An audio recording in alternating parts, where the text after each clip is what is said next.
Selamat Hari Pendidikan. Hari Pendidikan Nasional yang disingkat Hardiknas diperingati pada tanggal 2 Mei setiap tahunnya. Hari nasional ini ditetapkan melalui Kepres nomor 316 tahun 1959 pada tanggal 16 Desember 1959.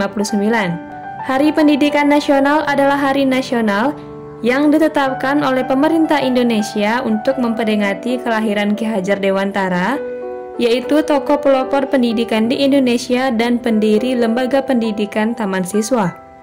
Walaupun bukan hari libur nasional, tetapi Hari Pendidikan Nasional dirayakan secara luas di Indonesia. Perayaan ini biasanya ditandai dengan penyelenggaraan upacara bendera di sekolah-sekolah dan perguruan tinggi. Upacara peringatan tersebut dilakukan dari tingkat kecamatan hingga pusat, yang disertai dengan penyampaian pidato bertema pendidikan oleh pejabat terkait. Ki Hajar Dewantara adalah pahlawan nasional yang dihormati sebagai Bapak Pendidikan Nasional di Indonesia. Beliau lahir di Pakualaman pada tanggal 2 Mei 1889 dan wafat di Yogyakarta pada 26 April 1959. Ki Hajar Dewantara memiliki nama asli Raden Mas Suwardi Surjaningrat. Namun sejak tahun 1922, namanya berubah menjadi Ki Hajar Dewantara. Beliau sejak kecil memiliki sifat yang independen dan merakyat. Sosok Ki Hajar Dewantara berasal dari lingkungan keluarga Kadipaten Pakualaman, putra dari GPH Surjaningrat dan cucu Pakualam III. Ki Hajar Dewantara lahir selama era kolonialisme Belanda. Ia dikenal dengan keberaniannya yang menentang kebijakan pendidikan pemerintah Hindia Belanda pada masa itu, yang hanya memperbolehkan anak-anak kelahiran Belanda atau orang kaya yang bisa mengenyam bangku pendidikan. Ki Hajar Dewantara lulus pendidikan dasar di EOS, yaitu Sekolah Dasar Eropa atau Belanda.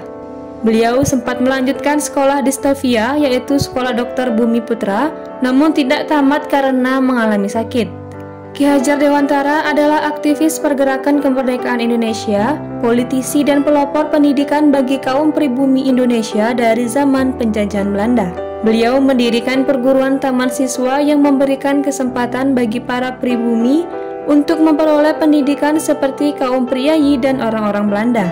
Ki Hajar Dewantara dikenal dengan slogannya yang luar biasa. Slogan yang diciptakannya menggunakan bahasa Jawa, yaitu Ingarse Sung Tulodo, Ing Madya Mangun Karso, Tuturi Handayani. Slogan tersebut berarti sebagai berikut: di depan menjadi contoh atau panutan, di tengah melakukan keseimbangan atau penjalaran, dan di belakang membuat dorongan atau mendorong. Semboyan tersebut menciptakan semangat berpendidikan yang tinggi bagi seluruh rakyat Indonesia. Sudah menjadi kewajiban bagi guru-guru di Indonesia untuk meneladani sosok Bapak Pendidikan Nasional yang telah memberikan dampak positif terhadap bangsa Indonesia. Guru dan orang tua harus berkontribusi dalam hal positif dan ikut serta menyalurkan kemampuan di dalam bidang pendidikan seoptimal mungkin untuk para penerus generasi bangsa. Kemudahan dalam menempuh jenjang pendidikan yang saat ini diharapkan bagi generasi muda. Siswa dan pelajar dapat memanfaatkannya untuk menimba ilmu yang setinggi-tingginya.